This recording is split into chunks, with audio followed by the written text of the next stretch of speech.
अस्सलाम वालेकुम स्टूडेंट्स। आज हम डिस्कस करने जा रहे हैं सेकंड ईयर फिजिक्स का चैप्टर नंबर 1 में टॉपिक है कॉलम लॉ। इंतहाई इम्पॉर्टेंट टॉपिक है एग्जाम के पॉइंट ऑफ व्यू से भी, और नेक्स्ट जितने भी इम्पॉर्टेंट टॉपिक्स है उसको समझने से पहले कॉलम लॉ को समझना इंतहाई ज़रूरी है।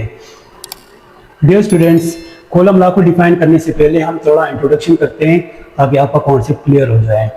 कॉलम लॉ को हम बेसिकली दो इलेक्ट्रिक चार्जेस के दरमियान फोर्स को फाइंड करने के लिए यूज़ करते हैं। मतलब कॉलम लॉ हमें बताती है कि दो इलेक्ट्रिक चार्जेस के दरमियान फोर्स कितना स्ट्रॉन्ग है। अब इलेक्ट्रिक चार्जेस क्या है स्टूडेंट्स? हमारे इर्द गिर्द जितनी भी चीज़ें हमें नज़र आती हैं सब स्मॉल पार्टिकल से बनते हैं, जिसको हम एटम कहते हैं।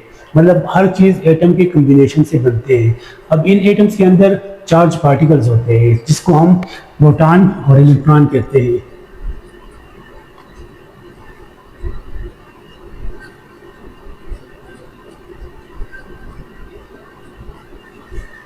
हर बॉडी के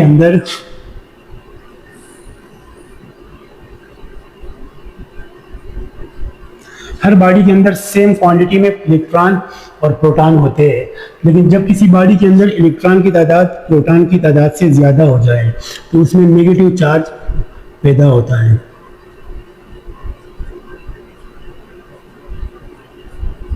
जब प्रोटॉन से इलेक्ट्रॉन की तादाद ज़्यादा हो जाए किसी बॉडी में तो उसके अंदर नेगेटिव चार्ज पैदा होता है, लेकिन जब किसी बॉडी के अंदर इलेक्ट्रॉन की तादाद प्रोटॉन की तादाद से कम हो जाए तो उसमें पॉजिटिव चार्ज पैदा होता है।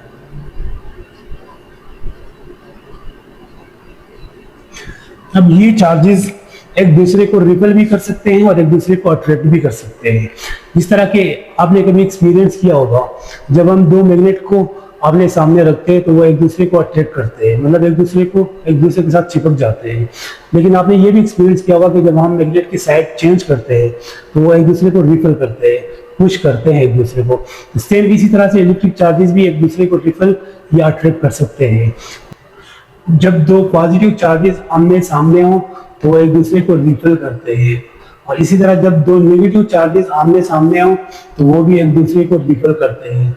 लेकिन जब दो अपोजिट चार्जेस आमने सामने हो, मतलब एक नेगेटिव हो और एक पॉजिटिव हो, तो वो एक दूसरे को अट्रैक्ट करते हैं और आपस में चिपक जाते हैं। अब स्टूडेंट्स, इन चार्जेस के दरमियान फोर्स ऑफ अट्रैक्शन या फोर्स ऑफ रिपल्शन कितनी स्ट्रांग है, इसको फाइंड करने के लिए हम कॉलम लॉ यूज करते हैं। डियर स्टूडेंट्स, कॉलम लॉ का स्टेटमेंट क्या है? Coulomb law states that the force of attraction is or the force of repulsion is directly proportional to the product of charges and inversely proportional to the square of distance between two charges। आसान लफ्जों में इसका मतलब है कि charge जितना ज्यादा होगा force उतना ही ज्यादा होगा, अगर चार्ज जितना कम होगा फोर्स उतनी कम होगी। Force is directly proportional to the product of charges. अब चार्जेस जितना ज्यादा होगी फोर्स उतना ज्यादा होगी, अगर चार्ज कम होगा तो फोर्स उतना ही कम होगा। इसी तरह से force is inversely proportional to the distance between two charges.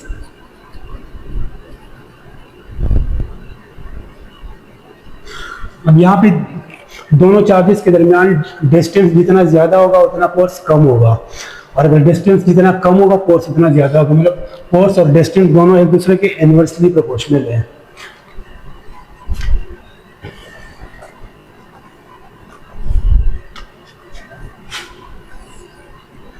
Column law को हम मैथमेटिकली इस तरह लिख सकते हैं, F is equal to K Q1 Q2 divide by r square. अब यहाँ पे F रिप्रेजेंट करता है इलेक्ट्रोस्टैटिक फोर्स को,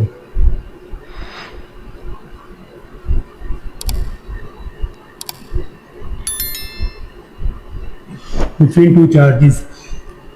K रिप्रेजेंट करता है कॉलम्स कांस्टेंट।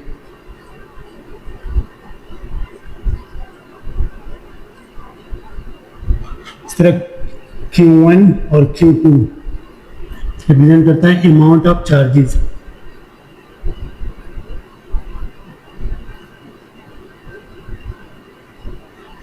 इस तरह R रिप्रेजेंट करता है distance between two charges.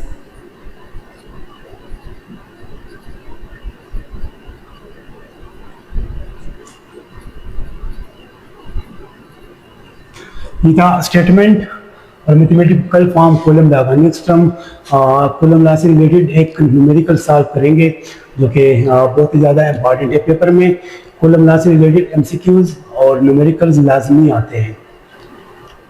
Dear students, example 12.1 है। Charges Q1 is equal to 100 microcoulomb and Q2 is equal to 50 microcoulomb are located in XY plane at position R is equal to 3J and R2 is equal to 4I.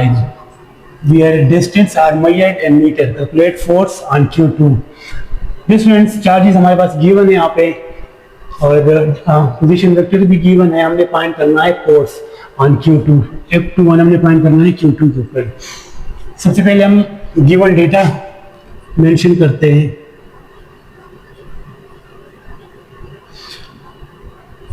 Q1 है 100 microcoulomb which is equal to 100 multiply by 10 raised to power minus 6 coulomb. Q2 है 50 microcoulomb which is equal to 50 multiply by 10 raised to power minus 6 coulomb. दूसरा position vector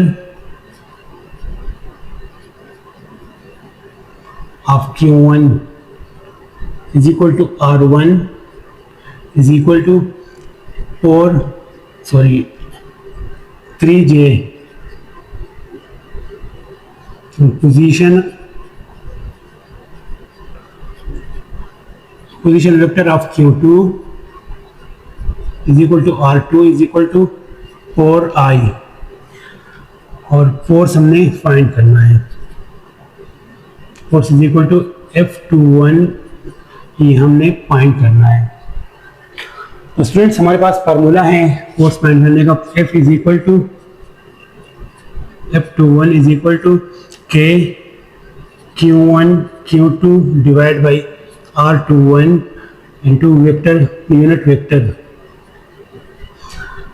vector form में हमारे पास force find करने का formula है। तो dear student, सबसे पहले हमने R21 फाइंड करना है।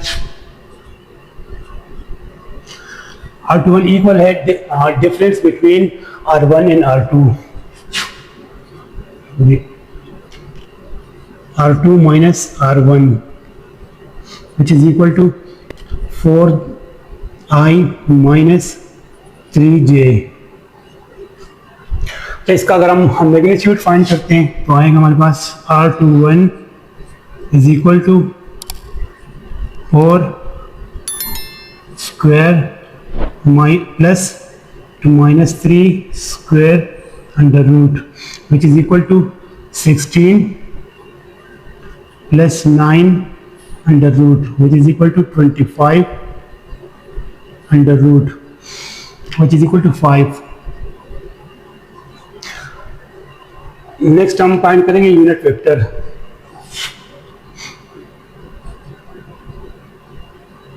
यूनिट वेक्टर इक्वल है R21 divide by R21 magnitude का। तो ये R21 हमने फाइंड किया है, हमारे पास है 4I minus 3J divide by 5। R21 magnitude हमने फाइंड किया 5 आ रहा है, ये हमने लगा दिया। वैल्यूज हमारे पास सारी फाइंड है, अवेलेबल है, तो हमने इसको इक्वेशन में पुट करना है। F21 is equal to K Q1 Q2 divide by R21 square into unit vector. K की वैल्यू है, कॉलम कांस्टेंट की वैल्यू है 9 multiply by 10 raised to power 9 और Q1 की वैल्यू है multiply by 100 multiply by 10 raised to power minus 6 multiply by Q2 की value है 50 multiply by 10 raised to power minus 6 divide by R21 की value है 5 और स्क्वायर।